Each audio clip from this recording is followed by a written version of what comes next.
Olá, estimados alunos e alunas, professor Átila falando em mais uma aula de História. Hoje a nossa aula tem como tema a colonização da América Portuguesa. Esse tema está englobado em outra temática maior que chama colonização da América. Lembrando a vocês que a colonização do continente americano não se deu só pelos portugueses, mas também por ingleses, por franceses, por espanhóis. A nossa aula hoje será focada somente na colonização da América pelos portugueses, mais especificamente o nosso país, Brasil.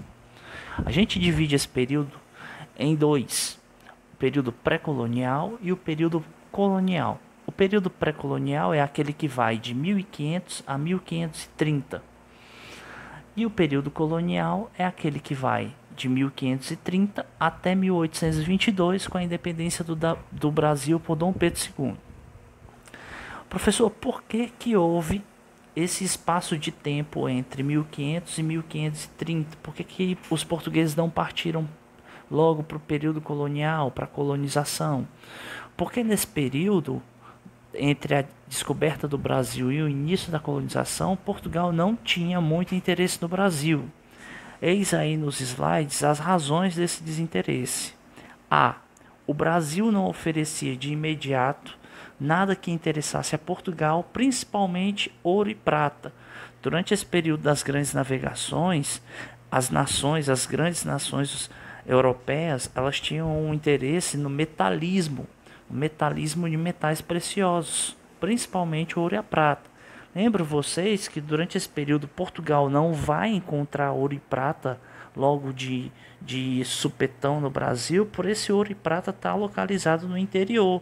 Lembremos aí que no futuro Portugal vai acabar encontrando esse ouro na região das Minas Gerais. E B, o maior interesse de Portugal naquele momento era no lucrativo comércio de especiarias com as Índias Orientais. Especiarias essas que os portugueses, espanhóis, franceses compravam na região das Índias.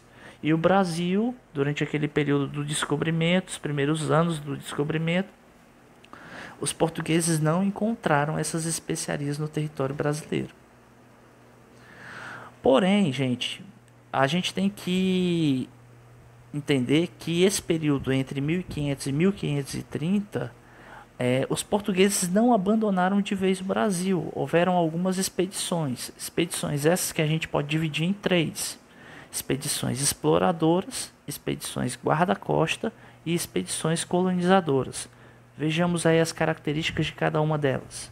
As exploradoras tinham como objetivo, como o próprio nome já diz, explorar e reconhecer nosso litoral à procura de metais preciosos. Olha só, explorar e reconhecer o nosso litoral. Os portugueses vão descobrir depois que os metais preciosos não se encontravam no litoral, mas sim no interior do país. As expedições guarda-costas tinham como objetivo proteger e defender o litoral contra os franceses. Eu já digo para vocês que durante esse período pré-colonial, outras nações europeias se interessaram pelo território brasileiro. E por último aí as expedições colonizadoras. Por que eu digo por último? Porque aí já foi o processo de colonização, dando fim ao período pré-colonial. Essas expedições tinham como objetivo colonizar o Brasil e descobrir riquezas, expulsando os franceses do país. É um marco desse período das colonizações, das expedições colonizadoras, a fundação da primeira vila do Brasil, a Vila de São Vicente. Vila essa que no futuro iria se tornar a cidade de São Paulo. Atividade econômica. A atividade econômica desse período pré-colonial era uma atividade extrativista, a palavra já diz. Atividade extrativista, que tem como objetivo extrair algo, extrair alguma coisa. E essa alguma coisa é o conhecido pau-brasil, que em língua tupi significava ibirá-pitanga, ibirá de pau e pitanga de vermelho. Como era o trabalho de exploração e de corte dessa madeira? Era realizado pelos indígenas em troca de objetos sem valor, Objetos esses sem valor, e a gente tem que deixar bem claro, às vezes sem valor só para portugueses. Quinquilharias, canivete, pentes, espelho. Você imagina um índio que nunca viu um espelho, o choque que ele vai ter. Você imagina indígenas que estavam no meio do processo de aprendizagem da agricultura, tendo acesso a uma pá, tendo acesso a uma enxada. Essa troca de produtos a gente chama de escambo e foi essencial para o início da exploração do pau-brasil. Essa exploração do pau-brasil era um monopólio da coroa portuguesa. O que quer dizer monopólio? Monopólio significa exclusividade. Somente a coroa portuguesa podia explorar o pau-brasil no território do Brasil, do território da colônia brasileira. Dentro dessa exploração, a gente tem que falar também das feitorias. O que eram as feitorias? Eram locais fortificados, armazéns, para armazenar a madeira e assim levar os navios que levavam essas madeiras para a Europa. A atividade de extração do pau-brasil era uma atividade nômade e predatória. Meus alunos do primeiro ano, do segundo ano, sempre lembram que eu pergunto: o que é ser nômade?